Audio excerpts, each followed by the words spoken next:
آخرکار مجھے اس سے شادی کرنی پڑی کیونکہ میں اب خود کو اس کے بغیر زندگی کا تصور بھی نہیں کر سکتا تھا۔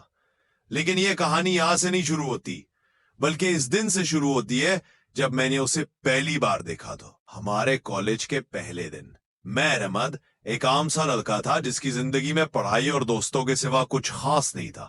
کالج کا پہلا دن تھا، ہر طرف نئے چہرے، نئی مسکراہٹیں اور مستقبل کے نئے خواب بکھرے پڑے تھے۔ میں اپنے دوست علی کے ساتھ کھڑا باتوں میں مصروف تھا کہ اچانک میری نظر اس پر پڑی۔ ماہین سفید دوپٹے میں لپٹی، نیلے رنگ کا لباس پہنے، ہاتھوں میں کتابیں لیے وہ لائبریری کی طرف جا رہی تھی۔ نہ جانے کیوں اس لمحے وقت رک سا گیا تھا۔ میں نے پہلی بار کسی کو دیکھ کر محسوس کیا کہ شاید یہی وہ چہرہ ہے جس کی تلاش دل کو ہمیشہ رہی ہے، لیکن میں نے کبھی اس سے بات نہیں کی۔ ہفتے مہینے گزر گئے، وہ ہمیشہ کلاس کے اگلے بینچ پر بیٹھتی، خاموش مگر ہر سوال کا درست جواب دینے والی۔ میں پیچھے بیٹھا اکثر اس کے جوابوں سے زیادہ اس کے انداز گفتگو پر دھیان دیتا۔ شاید یہ محبت تھی یا صرف ایک کشش، مجھے خود بھی نہیں پتا تھا۔ ایک دن ہمت کر کے میں نے اسے نوٹس دینے کا بہانہ بنایا۔ وہ بولی، شکریہ احمد، تم ہمیشہ مدد کرتے ہو سب کی۔ اس کے یہ الفاظ میرے دل پر نقش ہو گئے۔ وہ پہلی بار میرا نام لے کر بولی تھی۔ اس دن کے بعد ہماری دوستی شروع ہوئی۔ ہم اکثر لائبریری میں اکٹھے پڑھتے، کبھی کینٹین میں چائے پیتے۔ باتوں باتوں میں نے جانا کہ اس کے والد کا انتقال ہو چکا ہے اور وہ اپنی ماں کے ساتھ رہتی ہے۔ زندگی نے اسے بہت جلدی سنجیدہ بنا دیا تھا۔ وقت گزرتا گیا اور دوستی محبت میں بدل گئی، مگر میں نے کبھی اظہار نہیں کیا کیونکہ مجھے ڈر تھا کہ اگر اس نے انکار کر دیا تو میری یہ خوبصورت دوستی ہمیشہ کے لیے ختم ہو جائے گی۔ پھر ایک دن کالج کے آخری سال کے فائنل امتحان سے ایک دن پہلے میں نے فیصلہ کیا کہ اب نہیں تو کبھی نہیں۔ میں نے اسے کالج کے باغ میں بلایا۔ شام کا وقت تھا، سورج ڈوب رہا تھا اور ہوا میں ہلکی خوشبو تھی۔ میں نے ہچکچاتے ہوئے کہا، ماہین، میں تمہیں پسند کرتا ہوں، بلکہ سچ کہوں تو محبت کرتا ہوں۔ وہ خاموش رہی۔ میں نے اس کی آنکھوں میں دیکھا، وہ آنسوؤں سے بھری ہوئی تھی۔ احمد، تم بہت اچھے ہو، مگر میری زندگی میں کچھ ایسی مجبوریاں ہیں جو تم نہیں سمجھ سکتے۔ میں کچھ بول نہ سکا۔ اس نے مڑ کر چلے جانا ہی بہتر سمجھا۔ امتحانات ختم ہوئے اور وہ کالج چھوڑ گئی۔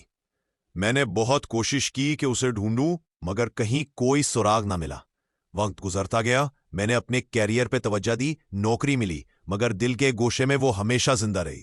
5 سال بعد ایک دن میری والدہ نے کہا، احمد، تمہاری شادی کی بات چل رہی ہے، لڑکی بہت اچھی ہے، پڑھی لکھی، شریف اور بیوہ ہے، اس کا نام ماہین ہے۔